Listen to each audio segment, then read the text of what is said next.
시간과 때에 쓰여진 헬라어 원어로는 크로노스와 카이로스라는 단어가 있습니다. 크로노스라고 하는 시간은 역사의 시간을 말합니다. 지금 우리가 살고 있는 2025년 1월 1일 이 시간을 크로노스의 시간이라고 말하죠. 크로노스의 시간은 원인과 결과가 분명합니다. 그러나 카이로스는 밖에서 안으로 침입하는 시간을 말합니다. 다시 말하면 카이로스의 시간은 하나님께서 인간의 삶에 개입하시는 시간, 하나님께서 우리의 삶에 역사하시는 시간, 초월적인 시간을 의미합니다. 15절 말씀에 쓰여진 때가 찼고, 이 말은 원어가 카이로스로 되어 있습니다. 그러니까 2025년 1월 1일이 되었다라는 크로노스의 시간을 말하는 게 아니라 하나님의 개입하시는 시간, 초월적인 시간, 하나님께서 역사하는 시간이 되었다. 이것이 바로 때가 찼다. 이런 뜻입니다. 이 카이로스의 영어 성경에서는 크라이시스라고 번역되어 있습니다. 크라이시스라고 하는 영어는 위기라는 뜻입니다. 위기. 크라이시스. 그러니까 카이로스라는 이 말의 영어적인 표현은 크라이시스. 위기. 그 위기라는 단어는 본래 어떤 뜻이냐면 하나님께서 하나님의 뜻을 이루기 위해 역사 속에 침입하시는, 간섭하시는 결정적인 시간, 이것을 가리킬 때 위기다 이렇게 말합니다. 지금도 우리나라가 국가적으로 위기 상황이죠. 크라이시스, 카이로스의 시간입니다. 다시 말하면 하나님이 개입하실 시간, 하나님이 역사하실 시간, 초월적인 시간의 때가 바로 지금의 시간이라는 것을 우리가 알아야 됩니다. 예수님께서 때가 찼다라고 선포하신 것은 하나님께서 개입하시는 시간, 예수님이 구원의 사역을 시작하시는 시간이 되었다라는 말씀을 하신 겁니다. 그러므로 때가 찼고 하나님 나라가 가까이 왔으니라는 말은 하나님께서 원하시는 때가 이르러 하나님께서 지금 통치하신다. 그런 의미가 있습니다. 때가 찼다는 예수님의 선포는 크로노스의 시간에서 카이로스의 시간을 경험하는 것을 의미합니다. 2025년 1월 1일이라는 이 크로노스의 시간에 하나님의 역사하시는 카이로스의 시간을 경험하는 것, 때가 찼고 하나님 나라가 가까이 왔으니, 이런 표현으로 해석할 수가 있습니다. 카이로스, 곧 전혀 다른 시간대에 계신 예수님께서 인간의 크로노스, 곧 역사적인 시간에 들어오셔서 육신의 몸을 입으신 것입니다. 그리고 예수님께서 육신의 몸을 입고 활동하신 크로노스의 시간은 최악의 상황이었지만 악한 시대 속에서도 카이로스, 곧 하나님의 시간에 하나님의 역사가 개입되면 구원이 있게 된다는 사실을 보여주고 있습니다. 지금도 대한민국이 최악의 시간을 보내고 있습니다. 그러나 반대로 말하면 하나님의 시간으로 본다면 이 시간이 하나님이 개입하시는 구원의 역사가 일어나는 시간이다. 할렐루야. 저는 오늘 이 말씀을 준비하면서 하나님께 또 하나님 나라의 소망을 갖게 되었어요. 이 대한민국이 총체적인 위기 상황이지만, 그러나 이 상황이 오히려 하나님이 개입하시고 구원하시는 그러한 시간이다. 그렇게 믿고 바라보고 기도하니까 소망이 생깁니다. 불안하고 초조하고 혼돈스러운 게 아니라 소망이 생깁니다. 확신이 생기는, 하나님이 일하시겠구나, 하나님이 역사하시겠구나, 하나님이 이 대한민국을 구원하시겠구나, 이런 소망을 갖게 되는 거죠. 그것을 두고 우리 모두가 기도해야 될 줄로 믿습니다. 하나님의 시간에 하나님의 역사가 개입되어 예수님께서 이 땅에 오셨고 예수님께서 지상에서 메시아로서의 사역을 시행하셨으며 결정적으로 예수님께서 십자가에 처형당하시고 부활하시어 카이로스, 곧 하나님의 시간에 구원의 최절정을 나타내 주셨습니다. 하나님의 시간에 이루어진 사건들입니다. 그뿐만 아니라 예수님께서 재림을 통해 최후 승리를 친히 이끌어내실 것입니다. 그러므로 크로노스만 가지고는 예수님을 믿는다는 것이 무의미합니다. 현실을 살아가고 있는 우리들이 현실에 일어나는 사건과 상황만 바라보고 믿음 생활한다면 우리의 믿음 생활은 무의미하다는 거예요. 반면에 카이로스의 어떠한 시간만을 강조하고 살아간다면 우리는 신비적인 신앙생활을 할 수밖에 없어요. 신비주의자들이 되는 것이죠. 그러므로 우리의 신앙은 크로노스의 시간대, 카이로스의 시간으로 찾아오셔서 역사하시는 하나님을 기대하며 소망하며 기도하며 기다리는 이 믿음 생활을 해야 하는 것입니다. 크로노스의 시간만이 아니고 카이로스의 시간만이 아니라 크로노스의 시간 속에서 역사하시는 하나님의 카이로스의 시간을 기대하며 기도하는 것이, 그것이 진정한 우리의 믿음 생활이라고 볼 수가 있습니다. 기독교는 크로노스의 세계 속에서 카이로스가 역사하는 것을 경험하는 것입니다. 참으로 신비로운 것이죠. 그리스도인의 삶은 크로노스에 살면서 카이로스를 경험하며 사는 것입니다. 문제 많은 크로노스의 세상에서 하나님이 강권적으로 개입하시는 카이로스의 삶을 사는 사람들이 바로 거듭난 그리스도인들의 삶입니다. 우리가 기도하는 가운데 응답받는 것도 마찬가지입니다. 그 응답하는 것이 바로 하나님이 카이로스의 시간 가운데 역사하시는 걸 경험하는 겁니다. 하나님의 개입하심과 하나님의 역사하심과 초월적인 하나님의 일하심을 경험하는 겁니다. 현실에서는 아무것도 기대할 것이 없지만 우리는 기대할 것이 있어요. 바로 카이로스의 시간에 역사하시는 하나님을 기대합니다. 할렐루야. 그러니까 우리 그리스도인들의 삶은 항상 기대하는 삶을 살아가는 사람. 현실을 보면 기대할 게 없어요. 소망을 가질 게 없어요. 막막하고 좌절하기 쉽습니다. 왜? 우리 현실은 늘 그렇습니까? 점점 더 어려워질 거라고 말합니다. 점점 힘들어질 거라 말합니다. 현실입니다. 그러나 현실을 바라보고 살아가는 것은 믿음의 성도의 모습이 아닙니다.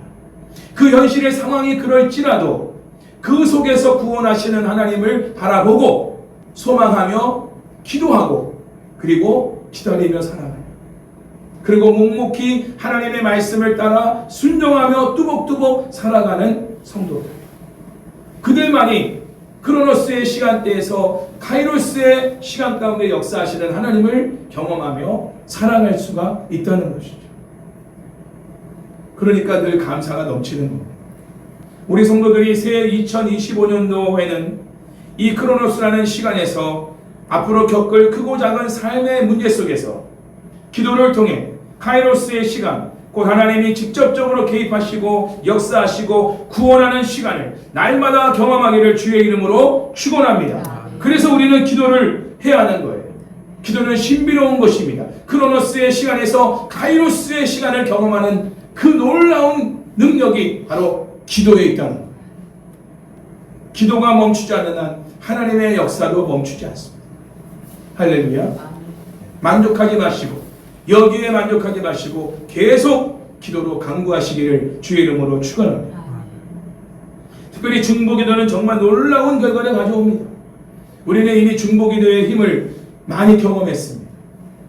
우리 자신만이 아니라 다른 우리 이웃들을 위해서 기도하는, 우리 열방을 위해서 기도하는, 나라와 민족을 위해 기도하는 이 기도가 반드시 크로노스의 시간대에 카이로스의 놀라운 하나님의 개입하심과 역사하심을 경험하게 만든다는 것이죠. 그래서 우리는 대한민국을 위해서 더 많이 기도해야 합니다. 이런 상황들을 하나님이 우리에게 보여주시는 것은 기도하라는 거예요. 얼마나 대한민국 땅을 위해 기도하지 않으면 이런 상황을 만들어서라도 기도하게 만드시는 거예요. 그리고 하나님이 대한민국을 얼마나 사랑하시면 이런 상황을 통해서 하나님은 한국교회 성도들을 깨워 기도하게 만드시고 세계 교회가 다 대한민국의 이 문제를 가지고 기도하게 하신다는 거예요. 할렐루야. 너무 감사합니다. 계속 사건 사고가 일어나잖아요. 어선이 막 침몰하고 비행기가 막 사고가 나서 많은 인명피해를 보고 국가적인 여러 가지 사회적인 문제가 지금 계속해서 발생하고 있고 환율은 점점 올라가고 있고 사실 우리는 피부를 못 느끼지만 사업을 하는 분들은 이게 온몸으로 느끼는 부분이에요. 환율이라는 것이. 조금의 이익을 보거나 아니면 손해를 보거나 그냥 자선 사업하는 그런 상황에서 사업을 하는 거예요. 그 정도로 수익을 더 내기가 어렵다는 거예요. 수입을 하는 사람들. 수입 안 하고서 사업하는 분들이 뭐 얼마나 있겠습니까? 우리나라가 수입에 의존하는 나라인데 수출은 더 이제는 이익을 창출할 수가 없는 거예요. 수출을 많이 해도 이익을 얻을 수가 없는 거예요. 이런 상황이에요. 환율이라는 것이. 국가적인 경제 위기고, 그래서 우리나라가 2025년도에는 수출이 1%대로 떨어진다는 그런 보고를 나라에서 했습니다. 작년에 8.3%였어요. 1%로 곤두박질한다는 거예요. 이 정도로 국가적인 위기 상황을 하나님 우리에게 보게 하시고 듣게 하시는 건 뭐냐? 실망하고 좌절하다는 게 아니에요. 기도하라는 거예요. 그러나 하나님은 우리 한가족 교회를 통해서도 또 우리 한국교회 통해서도 이 대한민국을 위해 기도하게 하시며 역전의 역사를 하나님은 반드시 일으켜 주시는 분이랍니다. 우리 대한민국은 저력이 있습니다. 그 저력은 뭐 정치인들이 정치를 잘해서 나온 것도 아니고 또 기업들이 기업의 어떤 운영을 잘해서 그런 것이 아니에요. 바로 기도하는 사람들이 있기 때문에. 할렐루야. 국가적인 위기 상황을 가지고 기도하는 무리들이 대한민국에 있기 때문에 하나님이 역전케 하셨어요. IMF의 위기도 이기게 하시고 코로나 시기도 이기게 하시고 지금의 이 위기 상황도 하나님께서 역사하시는 가운데서 이 대한민국을 더 강건하게 세우시는 기회가 될 것이라고 믿습니다. 우리 그리스도인들은 항상 종말, 끝, 최후 승리를 볼 때만 현재의 생활도 인내하며 승리할 수가 있습니다. 최후 승리를 볼 때 지금 현재의 문제는 얼마든지 이기며 나갈 수 있다는 거죠. 근시안적으로 앞을 보고 실망하지 마시고 최종적으로 이룰 결과를 보면서 지금의 상황을 담담하게 받아들일 수 있는 것이 믿음입니다. 믿음은 현실적으로 바라보는 것을 바라보는 게 믿음이 아니라 현실의 상황은 암묵적인 상황이지만 그 뒤에 역사하실 최후의 승리를 이루실 그 놀라운 역사를 바라보면서 지금의 상황을 인내하며 감내하고 살아가는, 그랬을 때 결과적으로는 하나님이 승리를 거두게 하시고 형통케 하시는 결과를 맛보게 하시고, 사실 이 구리 갈매동 예배당을 우리가 3년 만에 오게 됐지만 3년 동안의 우리의 인내의 또 기도의 결과라고 봅니다. 아멘. 앞으로도 하나님이 우리에게 인내할 상황을 또 주실 거예요. 모든 게 만족스러운 건 아니잖아요. 물론 감사하지만 불편한 게 있잖아요. 그럼 앞으로 찬양팀을 세우고 하나님 우리에게 주신 비전들, 이 구리 갈매동 지역에 이 앞에 다녀 있는 영혼들을 어떻게 우리가 구원하고 이들이 복음을 증거할 것인가. 현실적으로는 모든 게 다 막혀있는 상황이지만 우리가 기도하면 길이 열리는 거예요. 구원의 길이 열리고 전도의 길이 열리는 거예요. 그래서 영혼 구원의 역사가 일어나는 거죠. 새 길을 여는 건 기도입니다. 할렐루야. 없는 길을 만들고 막힌 길을 뚫어버리는 게 기도입니다. 기도를 통해서 하나님은 지금도 새 길을 행하시는 거죠. 이러한 믿음을 살았던 사람들이 초대교회 성도들이었습니다. 그들은 사자밥이 되어도 불에 타 죽어도 최후 승리를 믿으며 예수 그리스도의 부활의 영광에 도달할 것을 믿으면서 기꺼이 순교 자리에 나아갔습니다. 두려워하지 않았고 도망치지 않았습니다. 기꺼이 순교를 감당했다는 거죠. 우리가 기도하면 악한 세상에서 하나님의 구원의 역사를 경험하게 될 것이고, 우리가 기도하면 최악의 상황 속에서 최선의 상황을 만나게 될 것이고, 마치 지금은 지고 있는 상황이지만 기도하면 결국은 우리가 역전승을 거두게 될 것입니다. 우리가 궁극적인 하나님의 승리의 관점에서 지금의 직면한 문제와 상황을 해석하고 이해하고 기도하는 믿음이 필요한 것입니다. 사탄이 주는 생각에 따라서 해석하고 이해하고 믿으면 안 돼요. 하나님의 말씀을 따라 성령을 따라서 지금의 이 최악의 상황을 직면하고 있는 가운데서 이해하고 해석하고 기도할 때 하나님께서 그 믿음대로 역사하심을 경험하게 되는 것이죠. 빌립보서에서 바울이 말해서 감사함으로 알라. 이게 믿음의 기도입니다.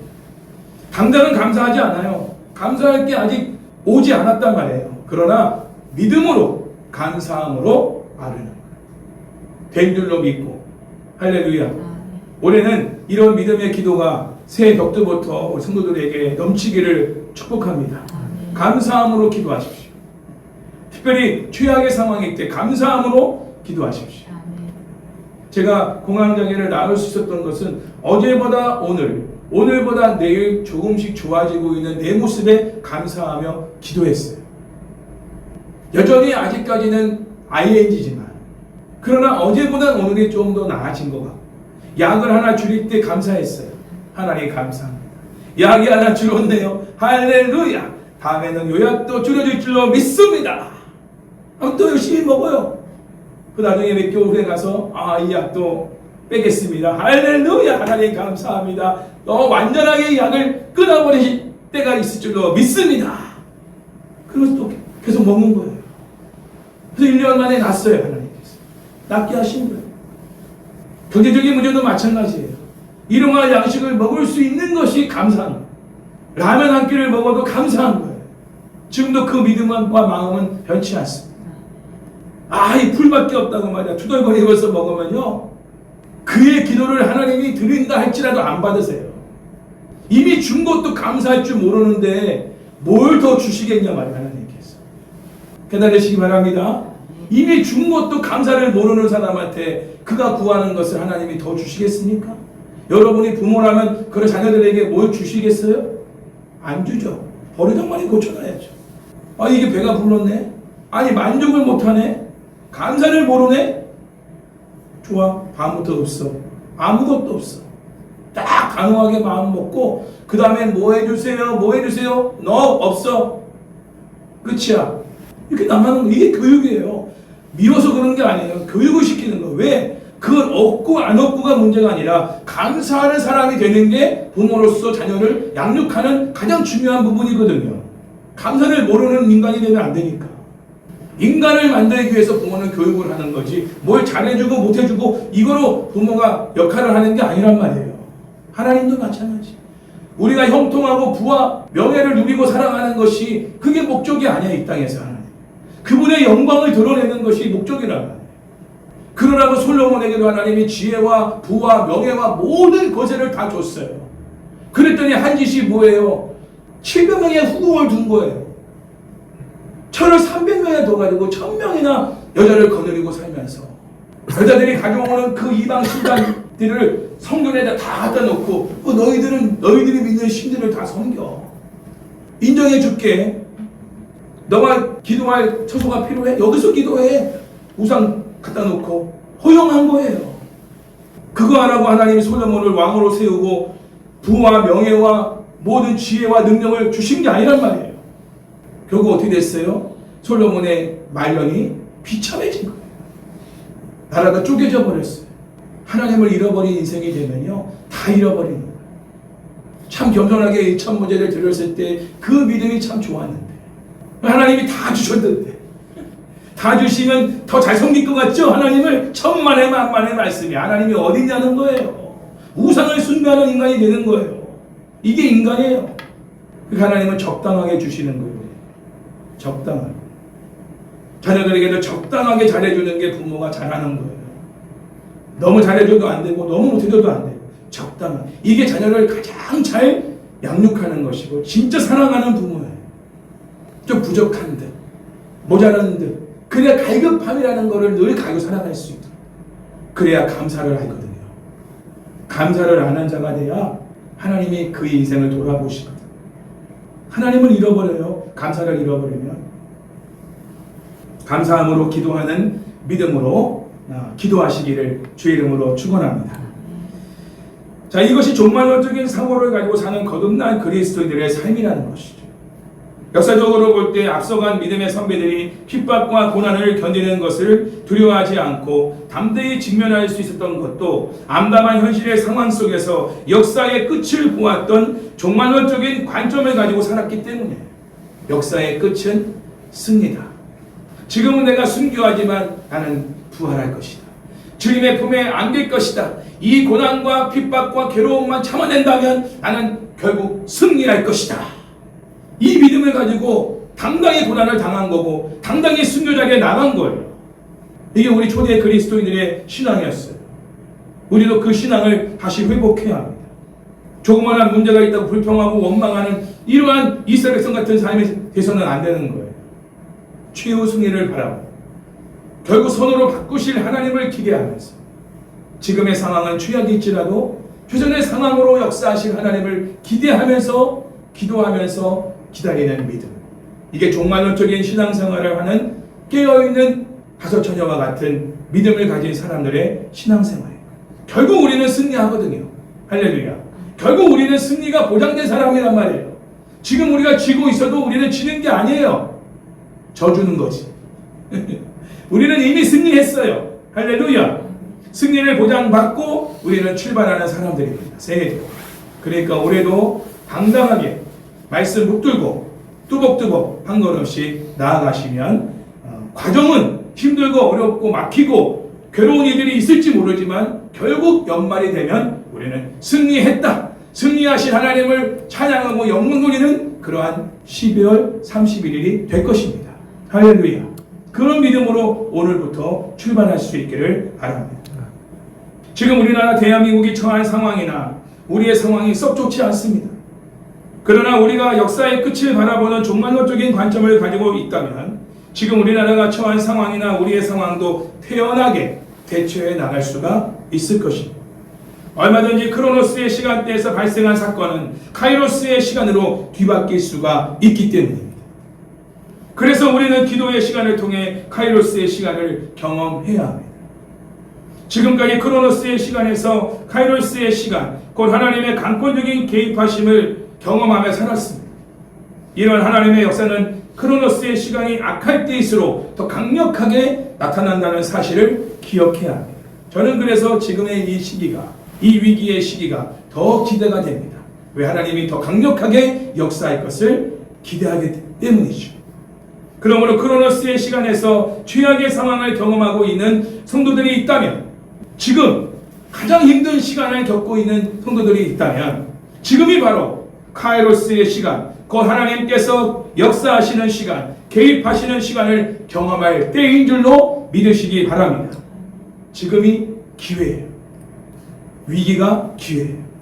제가 사실 많이 온전해지게 된 것은 3년간의 시간이 제 인생에서 저를 가장 많이 성숙하게 하고 변화되게 하고 여유롭게 하고 좀 뭔가 어떤 문제에 대해서 태연하게 반응할 수 있는 사람으로 만들었다는 거예요.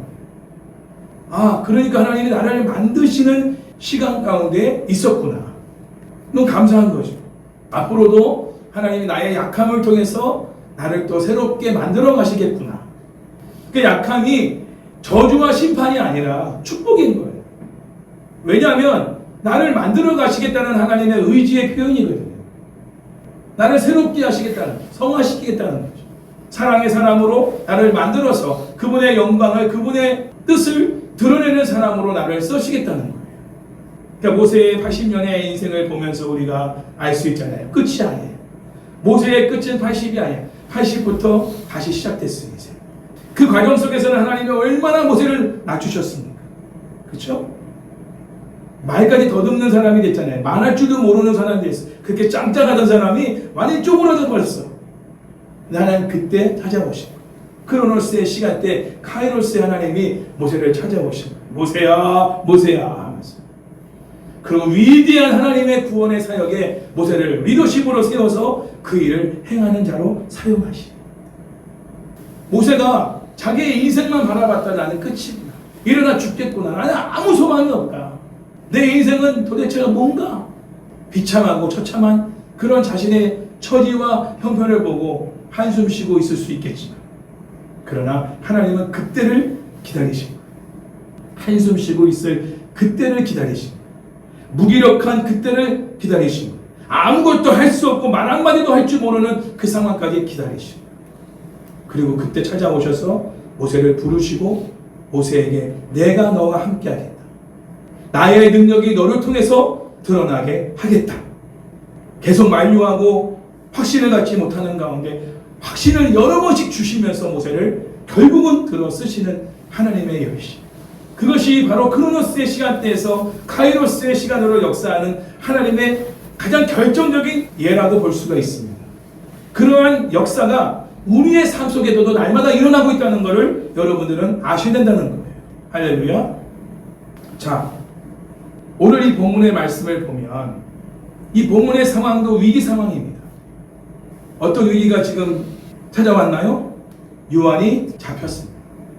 자, 세례 요한이 어떤 사역을 했어요? 회개의 세례를 베푸는 사역을 했습니다.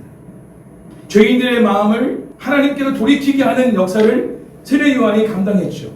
회개하라는 이 외침을 했단 말이에요. 오실 예수님의 길을 예비하는 그 역할을 감당한 거예요. 그런 가운데 그 요한이 잡혔어요. 이제는 그 사역을 할 수 있는 사역자가 없는 거예요. 그 잡힌 후에 예수님이 등장하십니다. 어떻게 보면은 세례 요한을 따랐던 수많은 제자들은 절망했을 거예요. 아, 이제 우리는 어떻게 되나? 하나님 나라의 차원에서 봐도 굉장한 손실입니다. 더 이상의 어떤 회개의 역사와 구원의 역사를 기대할 수가 없는 그런 타임이죠.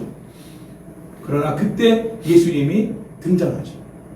그리고 갈릴리에 오셔서 하나님의 복음을 전파하십니다. 갈릴리에 오셔서 뭘 하셨다고요? 그 위기의 상황에서 예수님이 하신 게 뭐예요? 하나님의 복음을 전파하십니다. 하나님의 복음을 전파하기 위해 예수님께서 크로노스의 시간에 카이로스의 시간으로 찾아오신 것입니다. 언제? 위기의 상황. 요한이 잡힌 그때. 사실 복음이라는 말은 신약 성경에 기록된 1세기 당시 생소 단어가 아니었습니다. 당시 전 세계를 지배하고 있던 로마 황제 가이사가 자기가 통치하고 있던 속국에 전령을 보냈는데 그 전령이 가져오는 메시지를 복음이라고 말했습니다. 사람들은 흥분하면서 가이사가 보낸 복음의 메시지에 귀를 기울였습니다. 그러나 가이사가 보낸 복음의 메시지는 좋은 말로 포장된 내용이었지 대부분 식민지 사람들을 실망시키는 내용뿐이었습니다. 세금을 더 올리겠다는 내용, 부역을 더 많이 해야 한다는 내용, 뭐 이런 내용들을 가지고 전달을 한 것이죠. 그걸 복음이라고 1세기 당시에도 말을 했습니다. 자, 그래서 마가는 예수님이 전하는 메시지가 가이사의 것과는 다른 내용이라는 것을 구별하기 위해서 하나님의 복음이다 라는 표현을 쓰고 있는 것입니다. 자, 하나님의 복음이 담고 있는 내용은 뭐냐? 15절 말씀을 한번 읽겠습니다. 시작. 이르시되 때가 찼고 하나님의 나라가 가까이 왔으니 회개하고 복음을 믿으라 하시더라. 자, 하나님의 복음이 담고 있는 내용이 뭐죠? 예수님이 증거하신 하나님의 복음이 무엇입니까? 때가 찼고 하나님이 지금 구원하실 때가 이르렀다. 그 다음에 하나님 나라가 가까이 왔다. 하나님이 통치하신다. 그러니 너희들은 회개하고 복음을 믿어라. 복음이 누구예요? 예수님이잖아요. 예수님을 믿으라. 세례 요한은 오실 메시아를 증거했단 말이에요. 요한이 잡혔어요. 이제는 오실 메시아를 전할 사람이 없어. 그 시기에 세례 요한이 전한 그 오실 메시아가 오신 거예요. 직접 오셔서 전하신 거예요. 하나님의 복음. 마음을 돌이켜 나를 믿고 따르라. 실질적인 구원의 주가 오셔서 구원의 길로 인도하시는 역사가 이루어진 겁니다. 그러니까 세례 요한이 잡힌 것만 본다면 절망적인 상황이지만 위기 상황이지만 하나님은 그 상황 속에서 구원의 역사를 일으키신다. 성경을 보면요, 항상 그런 위기의 상황 속에서 하나님이 개입하시는 것들을 볼 수 있습니다. 출애굽 사건도 그렇지 않습니까? 그렇죠? 뒤에서는 막 애국 군대가 막 쳐들어오지, 그렇죠? 앞에는 홍해 바다가 막 막혀 있지, 진퇴양난의 상황이에요. 네, 피할 곳도 없어, 도망갈 수도 없어.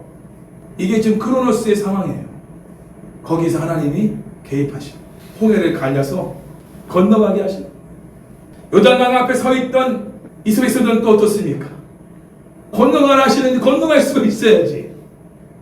그게 크로노스의 시간대에서 경험하는 우리의 상황이에요.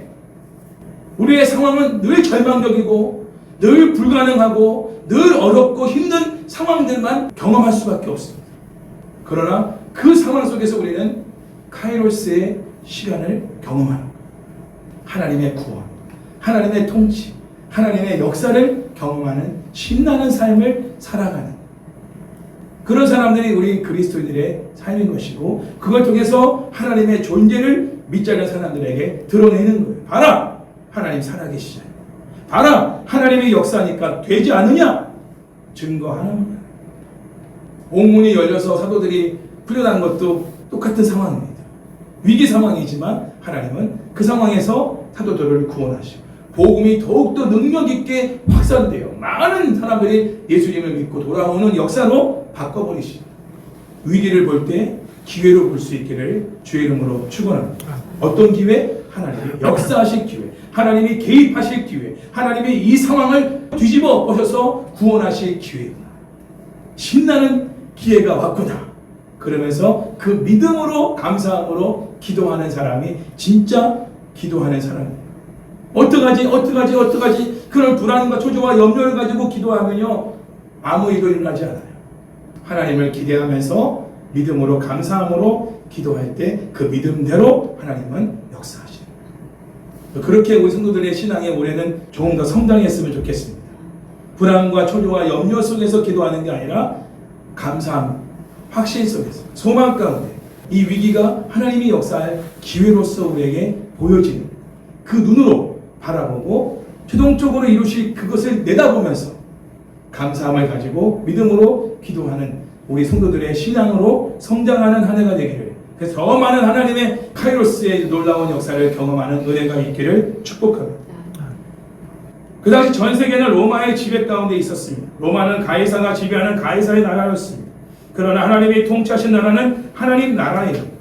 마가가 가이사에 지배하는 로마와 하나님이 지배하는 하나님 나라를 대조하며 하나님이 통치하시는 하나님 나라가 가까이 왔다고 예수님이 선포하신 하나님의 복음을 증거하는 의미가 뭘까요? 그것은 예수님이 이 땅에 오심으로 하나님 나라를 가지고 오셨기 때문입니다. 예수님께서 하나님 나라의 왕으로 오셨습니다.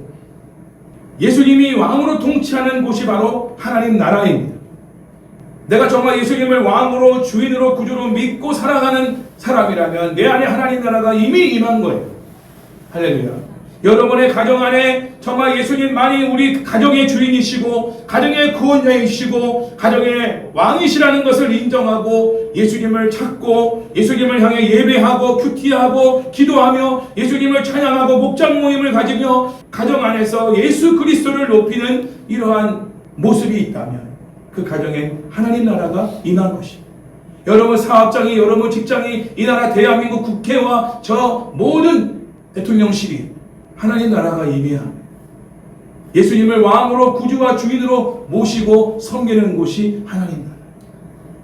그러므로 누구든지 예수님을 구주와 주인과 왕으로 모시면 하나님의 통치를 받게 될 것임을 증거하고 있는 것이 바로 하나님의 복음입니다. 그걸 예수님이 증거하신 전파하신 예수님의 의로우신 하나님의 통치를 받는 자는 의로운 자가 되는 것입니다. 내가 의로워서 의로워지는 게 아니에요. 의로우신 예수님을 믿고 섬기는 가운데 내가 의로운 자가 되는 거예요.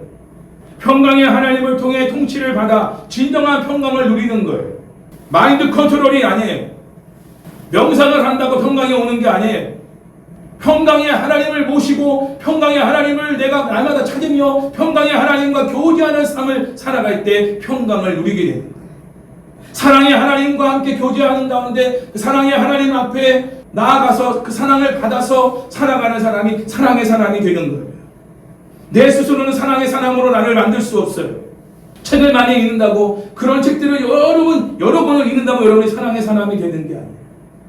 지혜의 책들을 많이 읽는다고 지혜로운 사람이 되는 게 아니에요. 지혜의 근원 되신 하나님을 날마다 바라고 찾고 구하며 교제할 때 지혜로운 자가 되는 거예요. 대표적으로 다니엘이 그런 사람이죠. 다니엘은 하나님 안에서 지혜를 얻은 거예요. 모든 것을 가지고 계신 하나님과 여러분들이 가까이 지낸다면 그 하나님의 모든 것이 내 것이 되는 거예요. 하나님의 그 풍요로우심을 우리가 누리며 그 풍요로우심으로 다른 사람들을 풍요롭게 할 때 내 삶도 풍요로운 삶이 되는 거예요.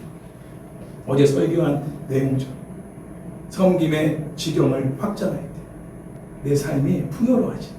왜? 하나님은 섬기기 위해서 이 땅에 오신 분이시니까요. 죽기까지 우리를 섬기시기 위해 오신 하나님의 아들 예수 그리스도, 그분을 믿고 따르는 사람들도 그런 삶을 살아가는 거예요. 그게 승리의 삶이에요. 거룩하신 하나님의 통치를 받아 거룩한 자가 되고 사랑과 자비가 풍성하신 하나님의 통치를 받아 사랑과 자비가 풍성한 자가 되는 것입니다. 이것이 바로 하나님의 복음입니다. 그러나 이러한 하나님의 복음을 예수님 때로부터 지금까지 수천 년 동안 선포되었음에도 불구하고 아직도 많은 사람들이 하나님의 통치를 경험하지 못하는 이유가 뭐냐? 그 이유는 딱 하나입니다. 따라서 볼게요. 진정한 회개를 하지 않았기 때문에. 그래서 먼저 회개하라는 말씀을 증거하신 거예요. 예수님. 회개하라. 복음 대신 예수님을 통해 생각이 바뀌고 삶의 방향이 바뀌는 것이 회개입니다. 참된 회개를 통해 생각이 바뀌면 삶의 방향도 바뀌어요. 그래서 하나님의 말씀을 통해 하나님의 통치를 받는 삶을 추구하게 되는 거죠. 왜 내 생각을 다른 어떤 것에 의해서 지배를 받지 않고 하나님의 말씀으로 지배를 받고자 할 때 하나님의 통치를 받는 거예요. 세상 사람들이 하는 말과 유튜브에서 또 여러 책들에서 하는 말들을 가지고 내 생각을 거기에 고정시키고 거기에 따라서 내가 살아간다면 하나님의 통치를 받을 수가 없습니다. 세상의 통치를 받겠죠. 더 심하면 사탄의 통치를 받겠죠. 그러나 우리가 하나님의 말씀으로 내 생각을 채우고 그 말씀에 따라서 내 생각이 완전히 그 말씀의 의지에서 살아갈 때, 그런 삶의 방향으로 살아갈 때 하나님의 통치를 실시간적으로 우리가 경험하게 되는 것입니다. 이게 회개입니다. 누구든지 하나님의 통치를 받기 위해서는 회개해야 합니다. 죄를 즐기던 삶에서 떠나 하나님의 말씀을 따르는 삶으로 돌이켜야 합니다. 그래야 하나님의 통치를 받는 하나님 나라를 경험하며 살게 됩니다. 지금 우리의 삶의 중심에는 누가 거하고 계신가? 누가 거하고 계신가? 여러분이 좋아하는 연예인이 거하고 계신지, 누가 거하고, 우리 안엔 누가 있습니까? 누구에게 미쳐 있냐는 거예요. 누구를 위해 돈을 쓰고 누구를 위해 생각하고 누구가 부르면 언제든지 출동 5분 대기적으로 출동할 준비가 되어 있냐는 거예요. 기금을 모으고 그가 이거 합시다 그러면 다 사람을 모아서 그 일을 해내고 신속하고 정확하게. 아직도 삶의 중심에 내 자신이 거하고 있다면 결국 죄만 짓게 됩니다. 죄의 삭은 무엇이죠? 사망입니다. 죄를 짓게 되면 하나님과의 관계가 깨어지는 영적 사망, 또한 육체적인 사망, 지옥불에서 던져지는 영원한 사망, 이 세 가지의 사망 상태에 이르게 됩니다. 그냥 몸만 떠나는 어떤 그런 사망만 말하는 게 아니에요. 영적 사망이 더 무서운, 하나님과의 관계가 깨져버려요. 하나님을 모르는 자가 되는 거예요. 솔로몬이 그런 사람이 된 거예요. 나중에 전혀 하나님과 관계가 없는 사람이 되어버려요. 사울왕도 그래요. 비참한 거예요. 왕이면 뭐하고 지혜가 있고 능력이 있고 돈이 많으면 뭐합니까? 하나님이 없으면 그 인생은 실패한 인생이에요. 비참한 인생이에요. 다윗은 끝까지 하나님을 섬기다가 편안하게 임종했단 말이에요. 그가 복이 있는 사람이에요. 지금이라도 회개를 통해 내 삶의 중심에 예수님이 거하시도록 해야 합니다. 다른 주인을 내 안에 모시고 있다면 빨리 내보내십시오. 예수님만을 내 삶의 주인으로 모셔야 돼요. 한 분만. 그게 회개예요.